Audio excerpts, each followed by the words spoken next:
안녕하세요. 주민 ESG. 오늘은 좀 예고드린 것처럼 기후정상회담 한국편을 들고 왔습니다. 요거와 관련해서 이번 주 내내 기후정상회담 가지고 얘기를 해서 좀 지겨우신 분들도 있을 것 같은데, 이 정상회담이 앞으로 11월에 영국 글래스고에서 열릴 COP26과 관련해서 이 백업 작업이기 때문에 앞으로 한국이 맞이할 변화의 가장 중요한 모멘텀 중 하나라서요. 계속 얘기를 드리고 있고, 또 하나는 이 국내 언론들 중에서 이 기후 정상회담의 함의와 의의를 좀 분석한 언론이 잘 안 보였던 것 같아요. 그래서 저희가 좀 계속 일주일 동안 이 주제를 가지고 얘기를 하고 있어요. 다음 주 주민은 좀 다른 얘기를 가지고 찾아오도록 하겠습니다. 오늘 얘기할 이 기후 정상회담 한국 편에서는 중요한 한국에 대한 시사점 3가지를 말씀을 드리려고 합니다.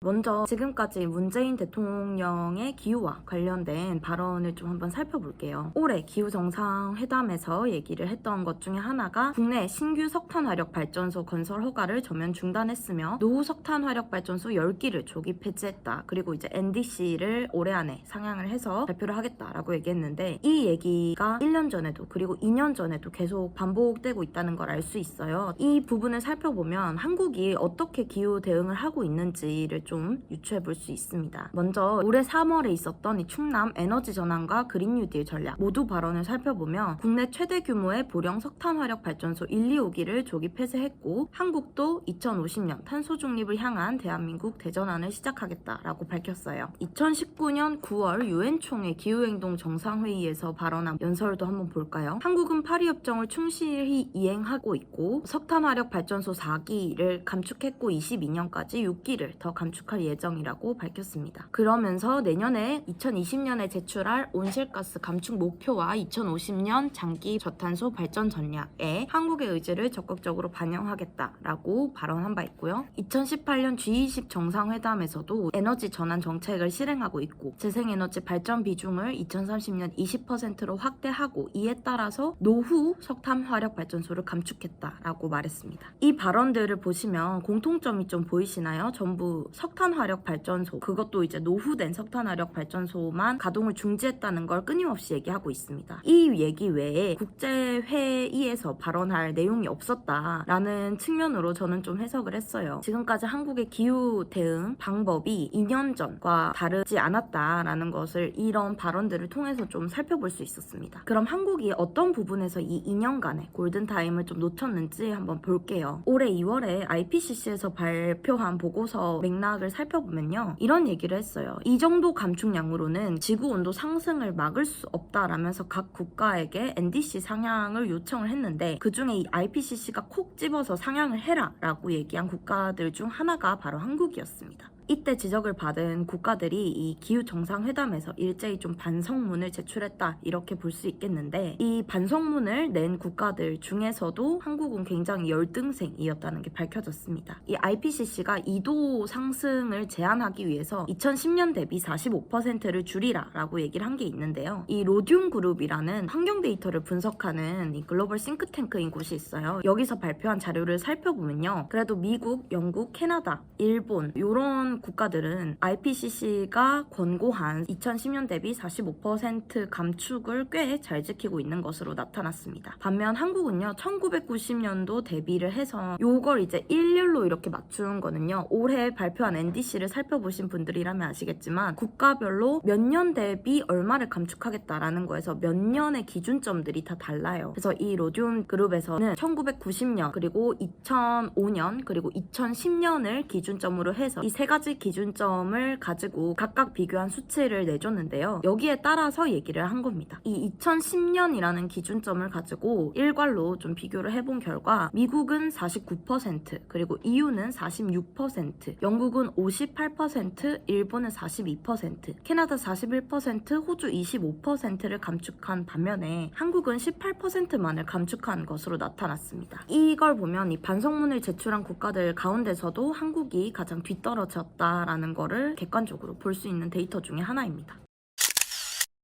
자, 그러면 이 IPCC의 권고안을 맞추기 위해서 한국은 얼마나 더 목표치를 높여야 되는지 한번 분석을 해봤는데요. 지금까지 탄소 감축에 대해서 2010년 MB 정부 때부터 계속 얘기를 해왔는데 2010년 MB 정부, 그리고 2015년 박근혜 정부, 그리고 2017년 문재인 정부까지 지금까지 단 한 번도 이 탄소 감축이라는 약속을 지킨 연도는 없었던 걸로 드러났습니다. 거기다가 한국이 제시한 NDC 목표 있죠? 이거를 IPCC 기준 정도로 맞추기 위해서는 지금의 목표치에 비해서 지금의 감축 목표치의 약 2배 정도를 상향해야 IPCC라는 국제적인 기준을 맞출 수 있는 것으로 나타났습니다. 이 표를 보시면요. 그래도 제일 선제적인 탄소 감축 목표치를 제시한 정권은 MB 정권인 것으로 드러났습니다. 온실가스 배출 전망치를 제가 분석을 해봤는데 이명박 정부가 제시한 온실가스 감축치는요. 2020년 5억 4,300만 톤이었어요. 근데 실제로 한국이 배출한 거는 7억 200만 톤 가량이 됩니다. 한 2억 톤 정도가 차이가 나죠. 거기다가 이 이명박 정부에 비해서도 후퇴했다라고 평가를 받는 박근혜 정부가 제시한 이 감축치로도요. 2030년 5억 3,500만 톤으로 문재인 정부가 제시한 5억 3,600만 톤에 비해서 낮은 수치였습니다. 되게 이 MB 정권으로부터 후퇴했다는 지적을 받는 박근혜 정부도 문재인 정부보다 높은 목표치를 제시했던 것만큼 지금 한국의 기후위기 대응 목표와 기후위기 대응 방안이 얼마나 국제사회의 기준으로부터 멀어져 있는지 여러분들이 이 표를 보시고 좀 느낄 수 있을 거라고 예상됩니다. 반면에 이 IPCC가 권고한 감축치를 우리가 맞추기 위해서는 2030년도에 3억 6,100만 톤 정도를 목표로 해야 됩니다. 지금에 비해서 거의 절반 가까이를 줄여야 되는데 이 절반을 줄인다는 것 자체가 우리가 2010년부터 얘기를 했을 때 지금 10년이 지났음에도 오히려 온실가스 배출치는 늘어났습니다. 늘어나는 건 쉽지만 감축하기는 쉽지 않잖아요. 그것도 지금의 절반 이상을 감축해야 된다는 거는 정말 뼈를 깎는 노력이 필요함에도 불구하고 우리 정부는 그런 의지나 대응이 정말 보이지 않았다라는 점에서 안타까움을 감출 수 없었던 이번 기후정상회담이었습니다.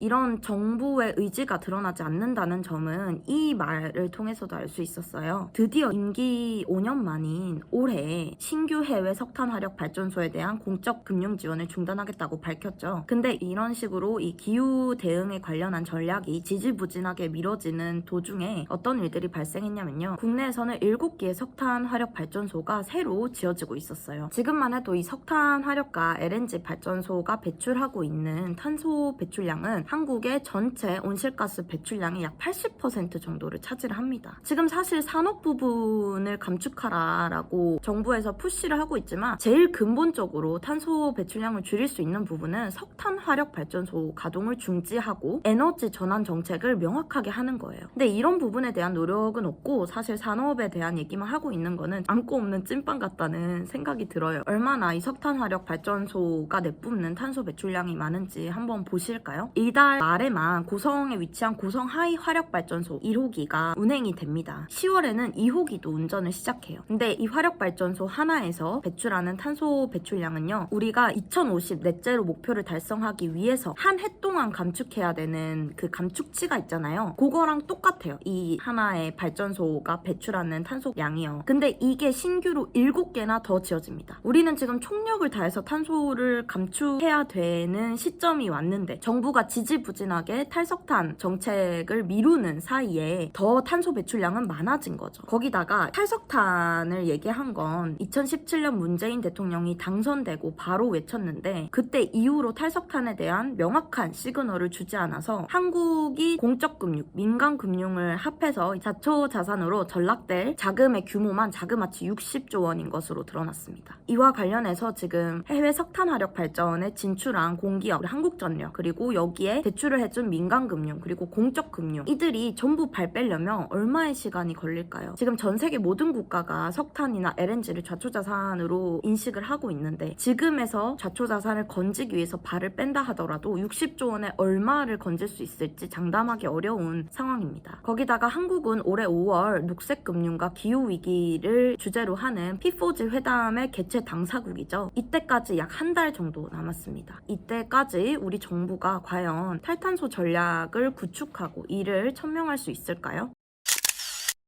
이제 기대를 걸 거는 5월 초 발족 예정인 탄소중립위원회밖에 없는 것 같습니다. 그리고 앞에 이렇게 우리 한국의 헛발질에 대해서 설명을 해드렸는데 해결할 수 있는 방안이 아예 없는 것은 아닙니다. 먼저 이 지난해 국가기후환경회의에서 얘기했던 권고안들을 빠른 시일 내에 실행할 필요성이 있습니다. 국가기후환경회의가요 3가지 정도의 방안을 얘기를 했는데, 첫 번째 2040년 이전에 모든 석탄화력 발전소를 폐쇄를 하고, 두 번째 2035년에서 2040년 사이 탈내연기관을 선언하고, 세 번째 전기요금의 환경비용 반영과 연료비 연동제를 제안했습니다. 지금 전기요금의 연료비 연동제는 시행을 했고, 전기요금과 관련한 이 그리드를 어떤 식으로 전환을 할지, 그리고 이 좌초자산을 어떻게 우리가 지금에서라도 건질 수 있을지, 그리고 세 번째 확실한 탈석탄 시그널을 줘서 지금 운영 예정 중인 석탄화력 발전소를 어떤 식으로 마무리 지으면 좋을지에 대한 논의를 할 시점이 올해 COP26 이전까지 논의의 시작을 하기만 하더라도 꽤 발전된 성과를 거둘 수 있다라는 조언인 거죠. 이런 식으로 한국이 정말 지금 항상 얘기를 드리지만 지금이 늦었다라고 말씀을 드리지만, 정말 지금 움직이지 않으면 우리가 더 머뭇거릴 시간에 우리가 지불해야 할 이 지연 비용은 더욱더 눈덩이처럼 커질 수밖에 없습니다. 정말 올해 5월 앞으로 한 일주일 뒤에 있을 탄소중립위원회에서 어떤 중요한 맥락들이 나오는지 지켜봐야 될 것 같고, 지켜보더라도 정말 맞는 방향이 아니라면 이에 대해서 꾸준한 지적도 필요한 상황입니다. 이 기후를 잃어버린다는 거는요, 앞으로 우리가 투자를 받을 수 있는 기회, 그리고 우리가 앞으로 살아남을 수 있는 경쟁 기회, 앞으로 이 국제사회에서 뭔가 파워를 실행할 수 있는 기회 등등을 모두 잃어버리는 것과 같다. 정말 이 기후 위기를 홍보전으로 생각할 게 아니라 생존의 갈림길에 서 있는 정도로의 인식이 필요해 보입니다만, 이 점에 정말 정부가 위기의식을 느끼고 있는 것처럼 느껴지지는 않습니다. 이거를 찍으면서도 조금 좀 참담한 마음을 감출 수가 없는데, 이제 ESG 경영과 ESG와 관련된 대응만을 얘기할 게 아니라 국가 부처 차원에서도 어떻게 ESG 전략을 만들고 평가 기준을 정비할 것인지 얘기할 게 아니라, 산업부 같은 경우 더 힘을 실어줘야 하는 건 전력계통을 어떻게 정비할 것인지, 환경부 차원에서는 우리가 NDC 상향을 어떻게 해서 이 산업 부분에서 발전 부분에서 얼마나 줄여 나갈 수 있는 건지, 그리고 금융위원회나 기재부 같은 경우는 우리가 이 탈탄소 전환 과정에서 우리 경제에 미칠 영향을 분석하고 기후금융에 대응하지 않으면 어떤 위기를 맞을 수 있을지, 이런 실행 전략들을 짜야 할 때가 아닌가 싶습니다.